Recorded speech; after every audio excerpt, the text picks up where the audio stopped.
Olá, eu sou Adriano Sambugaro e esse é o PDV. A gente sabe que o varejo é apaixonante, mas isso não significa que seja fácil. O varejista levanta da cama todos os dias com vários leões para matar. Entre eles, gerenciar riscos e tomar as decisões que estejam juridicamente corretas, tarefa difícil com a complexidade das leis brasileiras. Foi pensando nisso que decidimos conversar com a Janaína Bastos, professora de Direito do Trabalho e Direito do Consumidor. O escritório da Janaína é especializado em assessoria jurídica para o varejo e, por isso, o episódio está recheado de dicas bem práticas, com situações que podem acontecer ou já aconteceram com todo lojista.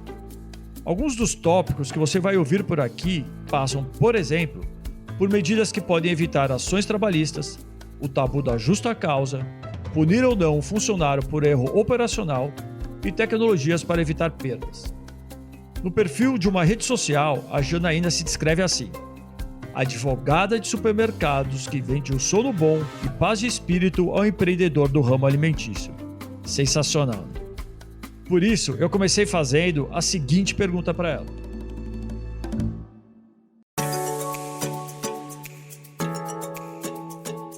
O que pode tirar o sono do empreendedor de varejo e quais os temas que muitas vezes são negligenciados, mas que têm grande potencial de provocar essa insônia e falta de paz? Bom, o que mais tira o sono é quando ele recebe aquela notificaçãozinha da Justiça do Trabalho. Aliás, da Justiça de uma forma geral. A Justiça continua amedrontando bastante os empresários, mas eu digo que esse não é o maior prejuízo e o que mais tira o sono dele. É ali no dia a dia, aquele funcionário que fica fazendo cera, que não produz da forma como que deveria produzir. O prejuízo maior está aí, no que ele não vê de forma direta saindo do bolso dele e que acaba muitas vezes tirando a saúde, tirando a qualidade de vida daquele empresário que tem que ficar se ocupando muitas vezes ali dos seus colaboradores e sem saber muito bem como fazer isso. Então, eu digo que eu dou sono bom porque eles ficam tranquilos. Olha, passa para o escritório da Janaína, eu digo que a gente tem um botão do Disque Pânico aqui, é Disque Pânico. O funcionário olhou feio, liga para a gente. Que a gente diz se dá para fazer alguma coisa ou não. Um cliente chega no mercado reclamando de alguma situação, se tu não trata aquilo ali de uma forma bastante assertiva, diferentemente do trabalhador, você faz um acordo ali com aquele consumidor, ele pode voltar lá depois no judiciário e entrar com pedido de indenização por danos morais, e isso obviamente dá uma mega dor de cabeça, além de um prejuízo financeiro grande. Então a gente evita justamente esse tipo de coisa. E quando a gente fala assim, quem ainda não sentiu na pele não consegue entender o potencial nocivo que esses pequenos problemas aí do cotidiano, do dia a dia, podem trazer.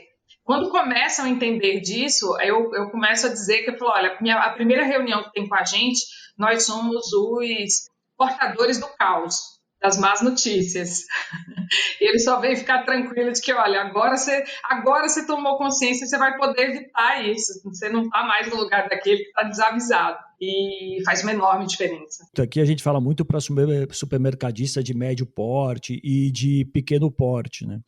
E às vezes tem alguns detalhes na operação em si que, como você disse, que podem vir a trazer algum problema no futuro para o varejista, né? Judicialmente falando, enfim, ou com funcionário e tal. Você tem algumas dicas, algumas coisas assim básicas que o supermercadista ele tem que ter atenção e que ele precisa evitar no dia a dia dele, pelo menos o básico, para evitar alguns problemas? E é comum que eles não façam esse básico e tenham problemas? É muito comum, muito comum. Quem ainda não teve um problema não é por estar fazendo certo, é por sorte. Porque nós temos uma complexidade no direito que é muito grande, é muito grande. Cara, a gente estuda, você deve estar vendo por aí, todo dia uma medida provisória, todo dia uma lei nova, todo dia muda entendimento de juiz, e isso tudo tem impacto na prática ali, no dia a dia do supermercado. E é difícil realmente saber disso. É uma coisa cultural aqui no Brasil não se consultar advogados, fazer por si só, achar que realmente não precisa, que aquilo é um custo. Quando, na verdade, eu digo para você com toda a firmeza que 90% dos prejuízos que as empresas têm relacionados a não só ao judiciário, mas muitos e muitos outros, eles poderiam ser evitados. Vou dar um exemplo aqui. Uma dica que eu dou sempre é em relação ao contrato de trabalho.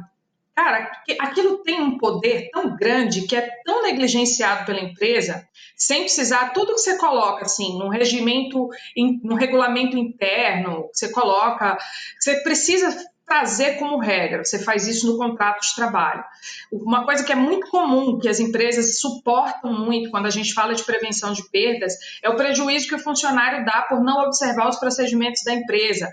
Um produto vencido na prateleira, uma forma de armazenamento incorreta que leva um produto a ficar estragado, e ele não sabe como prevenir aquilo ali. E uma das melhores formas a que fecha um ciclo é justamente trazer essa previsão no contrato de trabalho do empregado. E por que isso? Porque só lá é que você consegue prevenir que você possa descontar no futuro um prejuízo que aquele funcionário te deu. Se você não fizer isso na hora que ele entra, depois você pode elaborar o melhor regulamento do mundo, você não vai conseguir executar.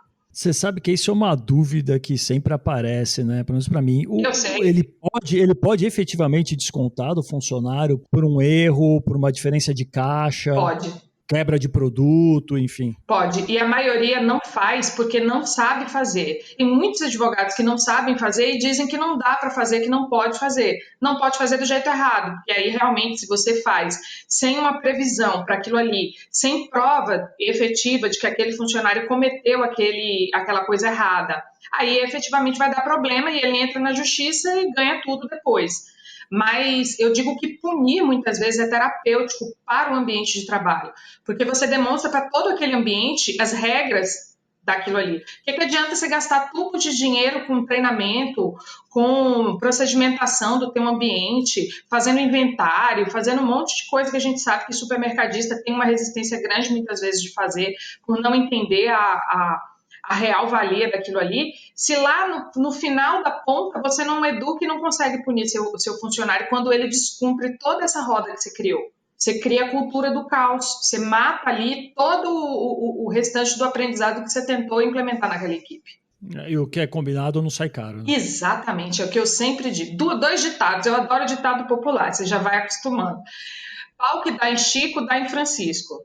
O que você trata com um funcionário, você tem que fazer igual para todos. E a outra é exatamente essa. O combinado não sai caro para ninguém. Acho que tem um tema que talvez, pelo jeito, você também gosta, que é prevenção de perda, segurança patrimonial, né? Eu adoro. Eu vivo para dar economia aos meus clientes. Não suporto gastar dinheiro. Compartilhamos da mesma filosofia.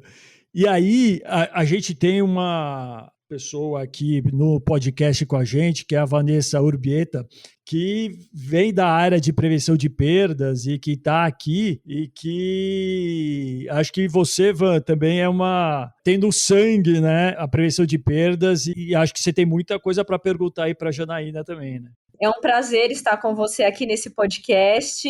Eu sou uma profissional, né, minha base é prevenção de perdas e segurança patrimonial e sempre pelo ambiente de risco, trabalhando aí muito próximo dos jurídicos, né? Tanto trabalhista quanto civil.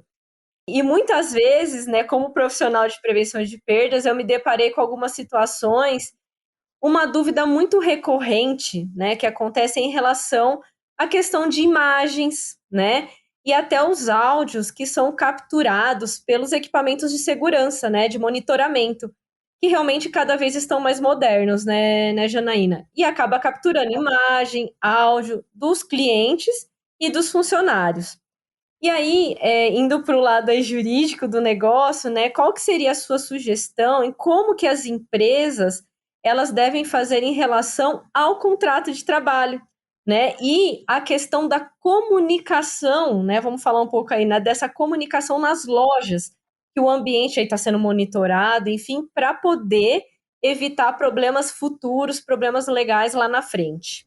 Sua pergunta é excelente porque ela quebra uma série de mitos que existem por parte tanto dos empregados como pelas empresas, dos limites dessa amplitude de possibilidade de gravação de imagem, de áudio.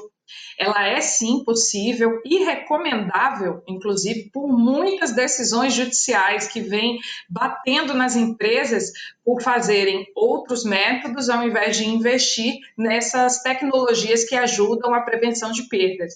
Então, é sim possível e recomendado, e a empresa precisa somente informar ao funcionário que isso está sendo feito. O funcionário precisa ter ciência de que ele está sendo gravado em imagem e áudio. Essas gravações, elas podem ser usadas como prova. Eu utilizo isso largamente em processos judiciais, largamente. Às vezes nem chega a virar processo. Eu aplico muita justa causa, faço muito inquérito que eu digo não judicial, inquérito na empresa mesmo, muita sindicância para apurar falta grave, especialmente relacionada a isso, a improbidade, que são os furtos, as apropriações, essas pequenas coisas que a gente sabe que acontecem e muito nas lojas. E eu uso muito essas gravações. E elas são perfeitamente aceitáveis. O que a empresa precisa ter o cuidado maior de fazer é não colocar esses equipamentos em ambiente de intimidade do empregado. O vestiário não pode ter, o local em que ele se alimenta também não é recomendado que tenha, só essas cautelas, mas dentro do local de trabalho, do ambiente de trabalho, é recomendável. Existe um mito também sobre demissão por justa causa, né, Janaína? É realmente a última forma de punição, na maior parte dos casos, mas ela pode ser a primeira e única punição a um funcionário que cometa uma falta grave. Por exemplo, um atestado médico falso é justa causa direta.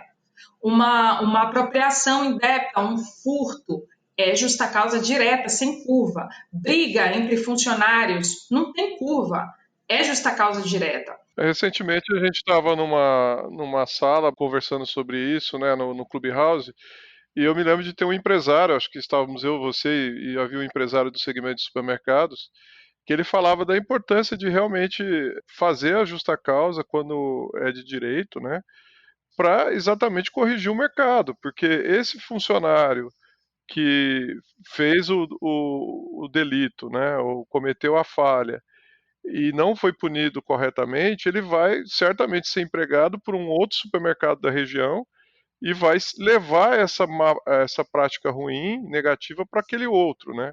Você entende assim também, Janaína? Exatamente assim. E eu digo que muitas vezes é como filho pequeno, é terapêutico você corrigir aquele empregado. E corrigir, o fato de você dar uma advertência, dar uma suspensão, aplicar uma justa causa, não quer dizer que você não goste do funcionário, você não queira bem. Isso é um tabu muito grande para os empresários. E eu tento justamente dizer, olha, empresas organizadas fazem isso, independente do tamanho. E prevenção de perdas, Janaína, tem uma coisa que a gente sempre fala de furto em si, né? Que quando você pega alguém furtando, quase 100% de certeza que aquela não é a primeira vez que a pessoa furtou. Ele sempre vai lá e ele testa, né? Ele testa com uma coisinha, ele testa com outra, ele vai indo e assim, e aí até ele descobrir uma falha, uma oportunidade, alguma coisa. Então, normalmente, quando você pega um furto de um funcionário, é quase 100% de certeza que ele já cometeu outros erros internos. E aí você ter uma ação dura, não sei se é dura ou a palavra certa até, né? Uma ação efetiva, né? Efetiva, né? Tomar uma ação em si, né? E dar o exemplo é super importante, né? E olha, eu digo mais, quando isso acontece dentro de uma loja, provavelmente todos os outros funcionários, ou boa parte deles, já sabem. O dono da empresa é o último a saber, sempre. E se você investigar melhor, pode ter certeza que tem mais gente fazendo a mesma coisa. A gente, sou obrigado a relatar, né, Vanessa, que a gente já viu isso, vários casos, né? A gente vai até a fundo, né, do processo, né, Janaína, você acaba vendo que existem quadrilhas, né, infelizmente se depara aí com quadrilhas.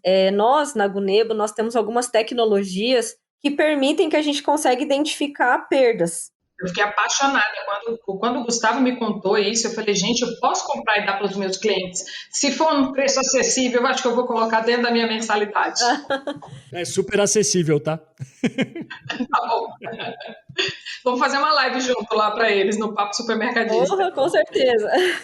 Tamo junto. E assim, o que a gente observa, né? Como a gente é o nosso dia a dia, né? Trabalhar com esse tipo de monitoramento. Uma parte, né, dessas perdas, elas são provocadas, né, como foi comentada, realmente, assim, de uma forma intencional. Porém, o que a gente identifica, assim, um percentual grande é a questão de ocorrências por erros operacionais mesmo. Aquele operador de caixa que, por exemplo, ele tem que registrar 180 unidades de cerveja e por alguma falha lá na multiplicação ele registra uma unidade.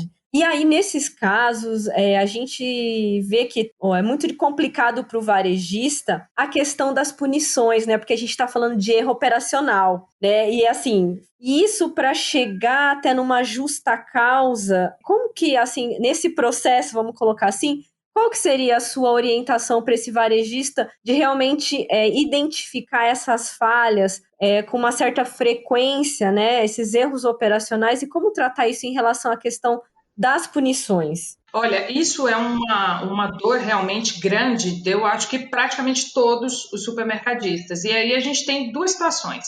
Quando existe a quebra de caixa, o pagamento da quebra de caixa, e você efetivamente realiza aqueles descontos do que foi perdido realmente, e você tem, por outro lado, as punições, que uma coisa independe da outra, as duas coisas podem caminhar em conjunto, sim. Eu vejo muito supermercadista errando, falou, não, eu desconto a perda. Eu falei, sim, e todo o restante? Ela errou o procedimento. Isso é uma falha. Não é dupla punição. É um prejuízo que ela te dá, e se você trouxer a previsão de forma correta no contrato de trabalho, você ainda pode, sim, aplicar a punição pela falha no procedimento. E o difícil dessa punição é construir o caminho, provar que aquele caminho foi feito. E por isso que um bom sistema faz muita diferença, muita diferença. Quando eu não consigo aplicar esse tipo de punição, é justamente quando o empresário ele não tem aquele controle do procedimento dele. Recentemente eu fiz uma punição desse tipo, apliquei uma suspensão por um prejuízo semelhante a esse que você está dizendo, e eu só consegui fazer a prova fazendo o cruzamento das informações com o cupom fiscal, com a quantidade, e mostrando pelas câmeras que aquela quantidade, que não havia sido aquela quantidade de produtos que haviam saído do mercado, que tinha sido registrado uma quantidade muito inferior e passado pelo caixa e saído do supermercado, repare, é todo um projeto, né? Você tem que provar que aquilo passou pelo caixa, que a pessoa pagou por aquele valor, que empacotou, olha a quantidade de câmeras, que empacotou todo aquele produto e que todas aquelas sacolas saíram do supermercado. Se eu não consigo ter todo esse conjunto de provas, eu não consigo aplicar a punição. E se eu não consigo aplicar, se eu não consigo provar, eu não puno.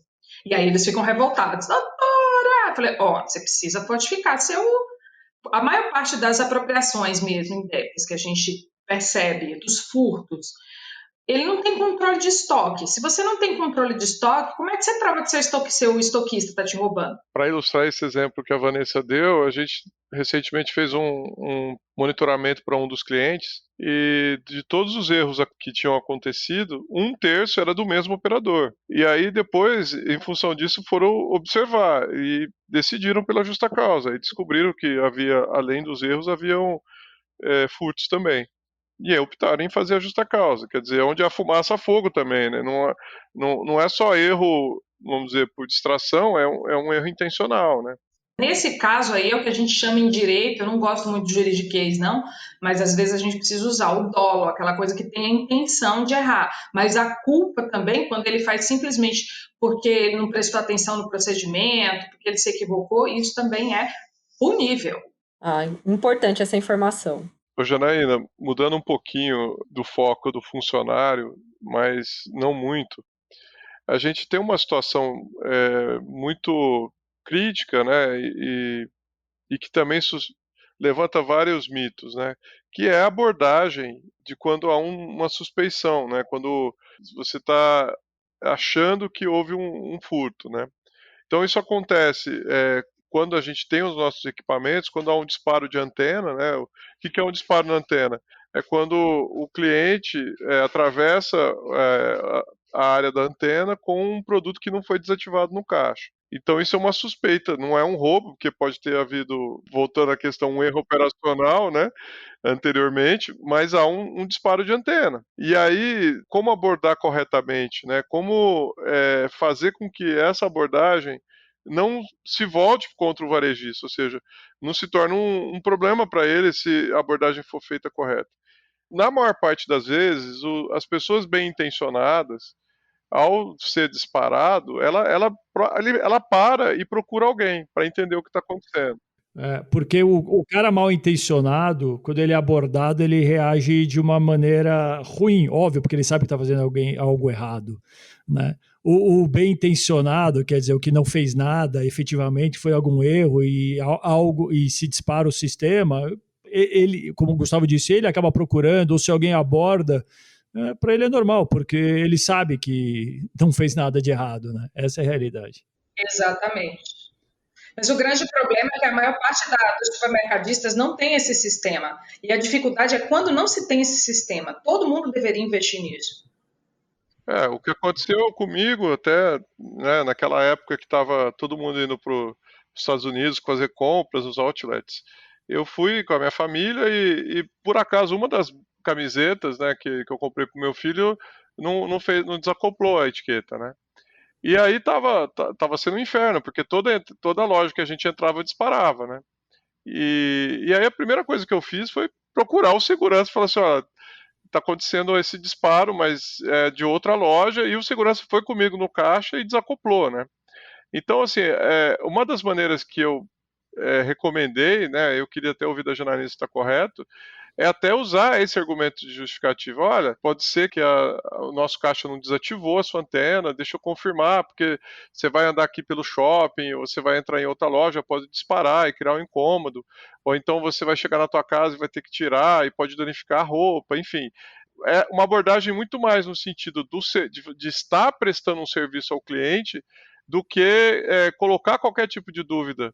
E a busca pela etiqueta, não no sentido de encontrar um furto, algo furtado, mas de encontrar a fonte do problema que ele vai levar para casa. Não sei se essa abordagem é a melhor, Janaína. É a melhor abordagem. É justamente por isso que eu ainda frisei a importância de filmar, de você ter o sistema de segurança de câmeras, porque você justifica justamente que, olha, apitou. Para sua proteção, eu quero verificar se não foi um erro nosso. Você traz a responsabilidade para si. É a melhor forma. O problema é realmente quando não há o sistema. Então, inclusive, Janaína, os nossos sistemas mais modernos, né, a gente lançou isso acho que há 2 anos, o Adriano me corrige, o nosso sistema hoje ele já sincroniza a imagem do CFTV com o disparo de antena. E isso tem sido usado até para orientar o terceirizado, né? Porque a não abordagem também é um problema, né? Porque muitas vezes tem o disparo e o segurança está ali e não faz nada, né? Nem pergunta nada. Então, esse sincronismo do CFTV com o disparo de antena, eu acho que cobre essas duas questões que você sugeriu, né? E a orientação, assim, só complementando um pouco, falando um pouquinho da vivência, né, do chão de loja, a orientação é sempre assim, abordagem com 101%, né, de certeza. E aí, realmente, né, ter essa sincronia da tecnologia, né, da antena com as imagens é fundamental para chegar nesse nível de assertividade do 101%, né? É verdade. E isso não tem que estar acoplado nas perdas do empresário. Ele tem como diminuir e muito isso. Porque é investimento, né? Ele está sendo preventivo, ele está tornando o ambiente mais seguro. Com certeza. E nós sabemos também que os próprios meliantes que têm essa prática, eles sabem quais são os mercados mais vulneráveis e eles se aproveitam disso.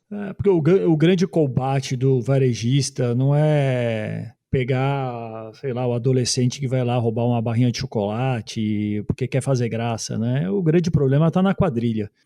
É difícil ser supermercadista, porque, meu Deus do céu. É muita variável para você controlar. Pô, Janaína, legal. A gente está indo pro fim aqui do nosso podcast. E aí eu queria encerrar com uma pergunta que a gente faz para todos os convidados, que é o que o varejo ensinou a Janaína Bastos. Olha, eu sou filha do varejo, né? Eu sou filha de comerciante, sou comerciante e tenho sangue de varejista e amo esse segmento, faz parte da minha vida, mas eu acho que a maior lição é que o maior ativo que uma empresa tem é a equipe dela. Se você tiver uma equipe bem formada, você pode estar em qualquer tipo de negócio. A equipe vai levantar a tua bandeira e vai fazer acontecer. Então, quando você tem isso claro na sua mente, quando o empresário tem isso claro na sua mente, ele valoriza, ele deixa de achar que aquilo ali é um custo e sim um grande investimento. Eu digo, cara, tu vai conseguir movimentar tudo sozinho? Se tu tivesse que fazer isso aqui tudo sozinho, tu faria? Não. Então precisamos das pessoas. E nada melhor do que um olho no olho, nada melhor do que o respeito para ser respeitado. E o varejista é mestre nisso, em se conectar com o cliente e em trazer experiências realmente. Muito legal, Janaína. Super obrigado aqui pela sua participação. Acho que a gente continua se encontrando aí nos bate-papos do Clubhouse, né? Com certeza. E já está convidado para uma live lá no Papo Supermercadista que eu faço toda terça-feira, 21 horas. Pô, muito legal. Vai todo mundo, hein? Vanessa, Gustavo, vai todo mundo. Pode deixar. Vamos lá. O PDV é o podcast para quem quer ficar por dentro do varejo e na trilha da tecnologia. Sempre comigo, Adriano Sambugaro. Este episódio contou com o patrocínio da Gunebo e o apoio do portal Varejo em Dia. A produção é da SoulPods. Não deixe de seguir o PDV na sua plataforma de áudio para ser notificado sobre os próximos episódios. Até a próxima. Valeu!